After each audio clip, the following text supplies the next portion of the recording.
આંગળી હતી. આજરોજ 26મી જાન્યુઆરી 2025ની આજે તારીખ છે. આપણા લાઠી રાજ્યના એક લોકપ્રિય રાજા અને રુજુરાજાના બહુ સારા કવિ ગુજરાતી ભાષાના અને ગુજરાતીમાં ગઝલના પ્રણેતા છે પાછા અને ખૂબ વિદ્વાન માણસ અને લોકોની ખૂબ ચિંતા કરનાર, રાજ્યનો બહુ સારી રીતે વહીવટ કરનાર અને સાહિત્યના ક્ષેત્રમાં જબરદસ્ત બેસ્ટ ઊંચાઈ પ્રાપ્ત કરનાર એવા રાજવી કવિ શ્રી કલાપી, જેમનું તખલ્લુસ હતું કલાપી, ઓરિજિનલ એમનું નામ હતું સુરસિદ્ધિ તખ્તસિદ્ધિ ગોહિલ. એમની આજે જન્મજયંતિ નિમિત્તે આજે લાઠી શ્રી કલાપી તીર્થ સંગ્રહાલયમાં આજે આ પ્રોગ્રામનું અમે લોકોએ આયોજન કરેલું છે અને બધા લોકોનો સાથ સહકાર ખૂબ છે.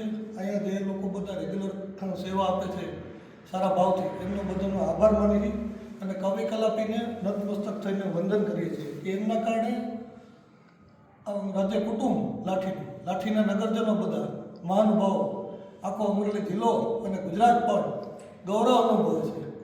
એવું સરસ એમણે કામ કર્યું છે. એમના માટે એમનો પણ ધન્યવાદ કરીએ અને બધા લોકોનો ધન્યવાદ.